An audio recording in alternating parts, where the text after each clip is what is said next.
Right now, did Weiner ruin Huma's career and more? And when did the sexting really end, if at all? We're going to have Dominic's one-on-one interview with Anthony Weiner.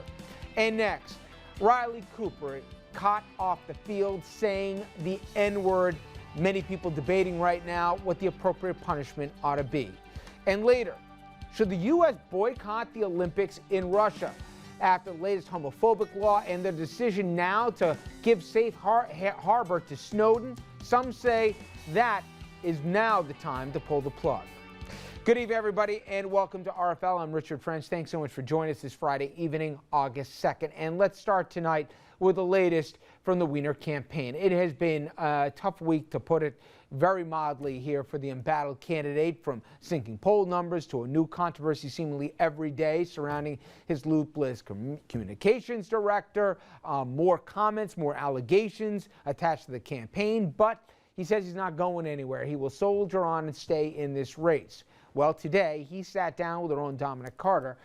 And Dominic, you get the impression from the interview that the public's going to see that A, he's not going anywhere, and he still doesn't completely get it as to why so many people aren't just so upset here, why so many people are so mad with him. You know, Richard, I'm laughing because you are 100% on point. He just doesn't get it. A lot of people are wondering if Anthony Weiner is delusional. But get this, Weiner, Richard, he says that he's the next mayor of New York, and he really believes it. We asked him hard-hitting question after question. You know, one wonders who will take him seriously and whether he's ruined his wife's career. But just whatever you do, Richard, don't ask him about that guy that says the rent is too damn high, Jimmy McMillan. Nice to see you again tonight, Mr. Weiner. My pleasure. At a forum last night in Queens, apparently the crowd sided with you. But one of the candidates in the race for mayor, George McDonald, called you a, quote, self-pleasuring freak. Is that what this has come down to, this campaign, for you? You know, frankly, you put it right, you know, when he made those remarks and the crowd booed, because I think that people, I think they're curious and they're interested and now have more information than they'd ever want about my private life. I think they have their expectation is the campaign is going to be about them and their issues. So that type of a thing is not all that common on the campaign trail, actually, because I think most people, except the fringest of the fringe candidates, know that voters really want to hear something else. People can call me names. You know, I'll be honest with you, Dominic, and you've been doing this a while. When I'm mayor, people are going to call me names. When I'm mayor, people are going to want to disagree with what I say. When you're mayor? When I'm mayor, cameras are going to surround me and ask me tough questions. So this, to me, is kind of like, you know, giving voters a sense that, okay, so this is the way he's going to handle these tough situations. And in the case of last night, I didn't have to do very much. Most of the people in the crowd thought it was a pretty outrageous thing to say. Mr. Weiner, some have suggested that psychological help may be necessary. I think most New Yorkers ask this question of themselves as it relates to you. Why in the world would you enter the race for mayor after you stepped down from Congress for sexting and you knew that there was more out there? Well, you know, you knew there was more out there, too, because I told you. When you and I sat down in April and we talked about the challenges I faced in this race. And you know what, Mr. Weiner, just to interrupt you, I almost fell off my chair, but you did. Yeah. You told us point blank, you were upfront about it. Well, part of coming to grips with these things is coming to grips with them. And a lot of people found out about these revelations in the last few days, last week. But these are a year old. I mean, that's what people need to understand a little bit. So from the perspective of me and my wife, these are things that are in our past. But I knew there was a chance that, what was it, 44 days out from the election, that something would come public, someone would sell their story. I couldn't control that. But I did think that the things that I was fighting for in this campaign, the things that I am talking about, are too important just to say, okay, I can't take a few lumps to do it. This campaign has been a bet. Maybe this is the best way to put it. This campaign has been a bet. My bet is people care more about their own future, their own aspirations, their own challenges, than what's in my personal background. That's the bet. Maybe I'll turn out to be wrong, but so far voters have rewarded me for that got to get back on track now, but these are old things that are in my background, and I'm glad they are. But Mr. Weiner, you already know my next question. There are some pretty salacious allegations of stories to come that might be out there about you. So why enter this race? Well, no, this is the way. This is pretty salacious, pretty embarrassing. This was hurtful. You know, I would never wish this on anyone, even my opponents. I wouldn't wish them to have to open up their personal backgrounds the way mine has been open. But nothing has really changed in one regard. Sure, there are more pictures and more things, but I talked about this. This was in my past. This is what brought me down in Congress. It didn't end instantly. I mean, people think that when the lights turned off and all the cameras went home after I stepped down from Congress, my problems didn't instantly disappear. It took some work. As I think I said to you, they're in the rearview mirror, but not far in the rearview mirror, and it's something that I'm thankful that Huma helped me work through. But I've learned some valuable lessons. I mean, I was very honest with Huma this time. You know, when it came back, I said, okay, here's what I'm dealing with. She's been amazingly patient with me. But these are now a year old, so for me, getting up in the morning is not that hard. I went through this a year ago. This is not that difficult. But a man of your ability, I've seen you in live debates for mayor. Why do you find the need to keep sending these sexually laced emails? Well, I don't anymore. It's behind me. This is the latest. How far behind you, Mr. A year or so. I don't have any of them anymore. I erased them all, but this last person that came out said, you know, the end of August. That sounds about right to me. That's the memory my wife has also. But, you know, so it is a problem that's behind me. And you can say, wow, you're a smart guy who did, you know, some good things in Congress and got elected to office. You know, not everyone that has a challenge that they face in their private life, you know, goes through this thought process. Well, I better not have this problem. Look, a lot of people go through some very difficult things in their private life. This, thankfully, the person I hurt was my wife. And I say thankfully in that I didn't, you know, I didn't get drunk and run over anyone with my car, and I didn't steal anyone's money, but still it was a big problem.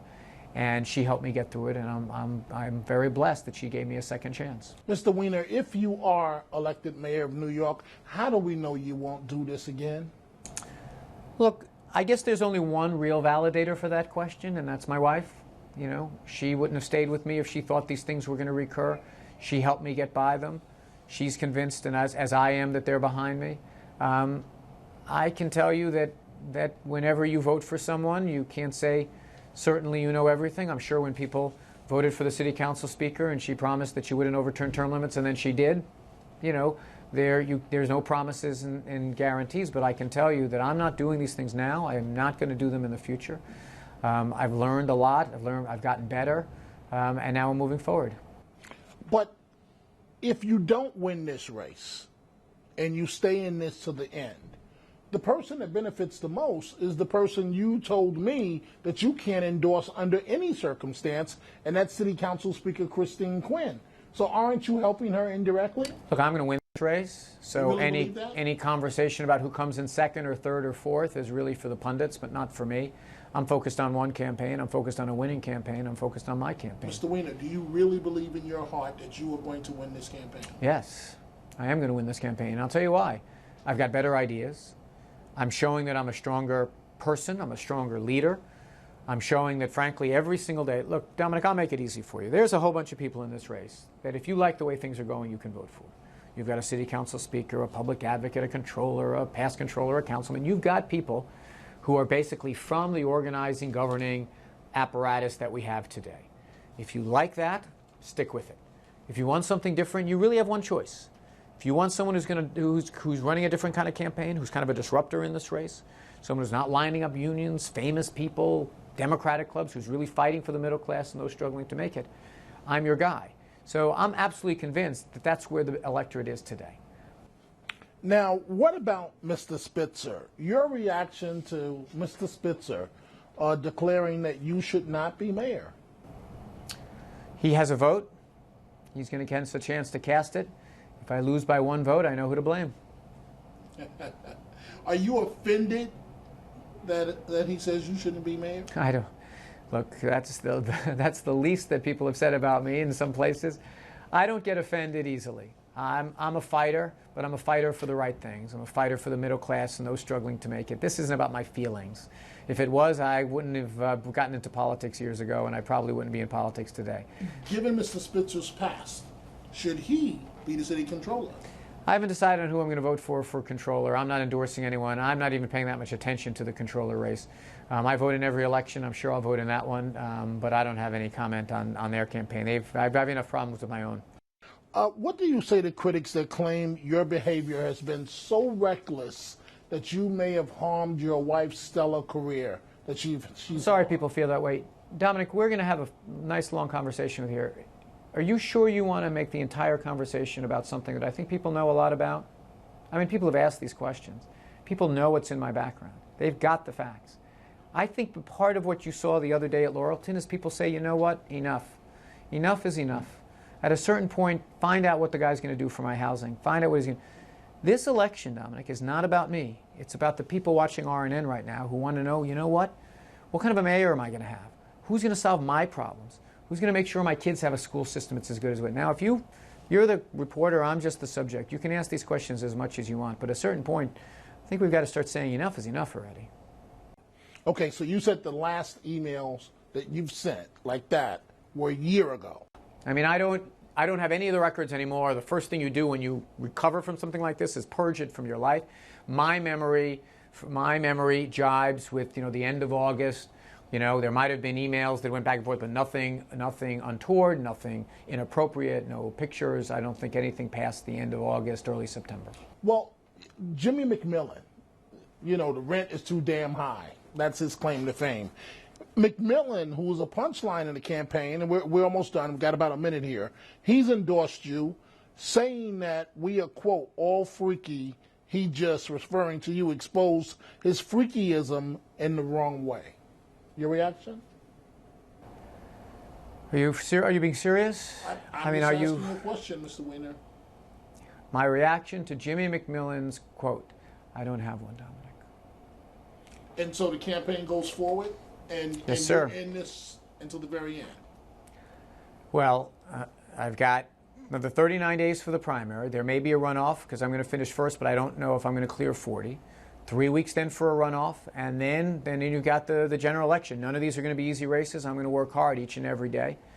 And then I've got some time to put together the best administration the city has ever seen. And then 4 years of every single day working my tail off for the middle class, those struggling to make it in the middle class.